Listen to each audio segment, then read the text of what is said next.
Assalamualaikum warahmatullahi wabarakatuh. Perkenalkan, nama saya Hibatul Asisi, NIM 43040200050.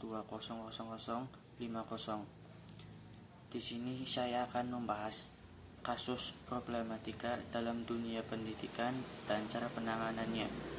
Tujuan dibuatnya video ini untuk memenuhi tugas UAS. Masalah pertama adalah bahwa pendidikan khususnya di Indonesia menghasilkan manusia robot, karena pendidikan yang diberikan ternyata tidak seimbang. Pendidikan ternyata mengorbankan keutuhan kurang seimbang antara belajar yang berpikir kognitif dan perilaku belajar yang merasa afektif. Jadi unsur integrasi cenderung semakin hilang.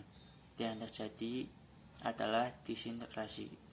Padahal belajar tidak hanya berpikir, sebab ketika seorang sedang belajar, maka orang yang sedang belajar tersebut melakukan berbagai macam kegiatan seperti mengamati, membandingkan, melakukan, menyukai, semangat, dan sebagainya.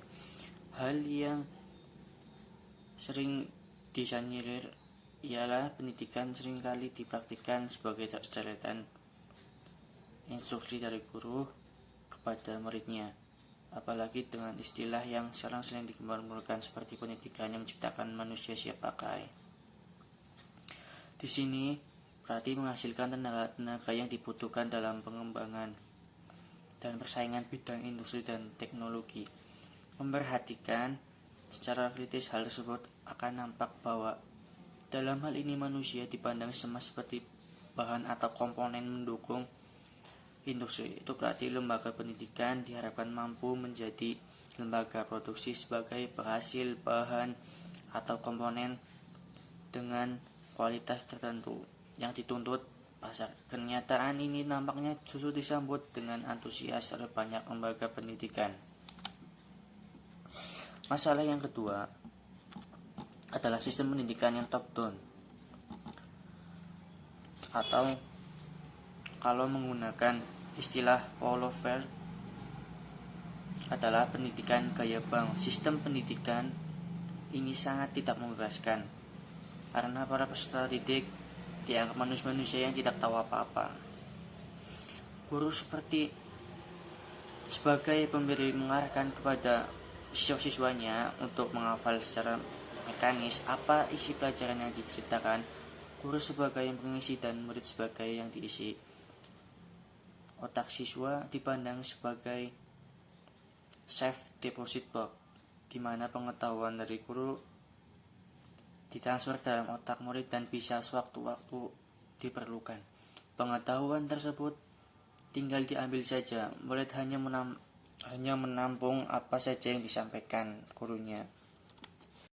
Jadi hubungannya adalah guru sebagai subjek dan siswa sebagai objek. Model pendidikan ini tidak membebaskan karena sangat menindas para siswa.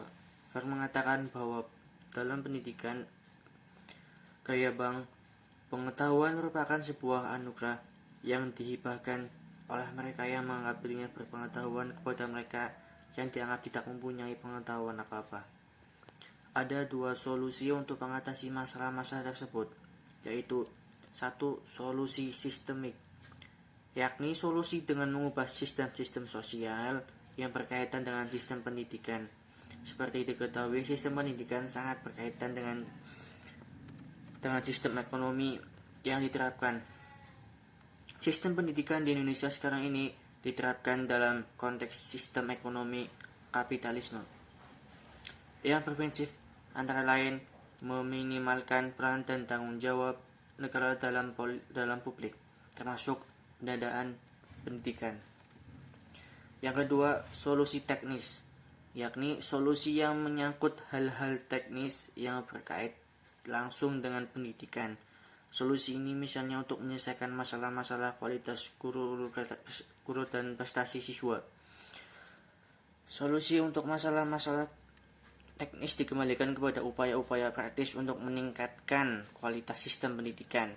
Rendahnya kualitas guru misalnya di samping diberi solusi peningkatan kesejahteraan, juga diberi solusi dengan membiayai guru melanjutkan ke jenjang pendidikan yang lebih tinggi. dan memberikan berbagai pelatihan untuk meningkatkan kualitas guru. Rendahnya prestasi siswa misalnya diberi solusi dengan meningkatkan kualitas dan kuantitas materi pelajaran, meningkatkan alat-alat berat dan sarana pendidikan dan sebagainya. Maka dengan adanya solusi-solusi tersebut, diharapkan pendidikan di Indonesia dapat bangkit dari keterpurukan sehingga dapat menciptakan generasi baru yang ber-STM tinggi, berkepribadian Pancasila dan martabat. Banyak sekali faktor yang menjadikan rendahnya kualitas pendidikan di Indonesia. Faktor-faktor yang bersifat teknis diantaranya adalah rendahnya kualitas guru, rendahnya sarana fisik, mahalnya biaya pendidikan, rendahnya prestasi siswa, rendahnya kesejahteraan guru, rendahnya referensi pendidikan dengan kebutuhan, kurangnya pemerataan kesempatan pendidikan. Namun sebenarnya yang menjadi masalah dasar dari pendidikan di Indonesia adalah sistem pendidikan di Indonesia itu sendiri yang menjadikan siswa sebagai objek, sehingga manusia yang dihasilkan dari sistem ini adalah manusia yang hanya siap untuk memenuhi kebutuhan zaman dan bukannya bersikap kritis terhadap zamannya.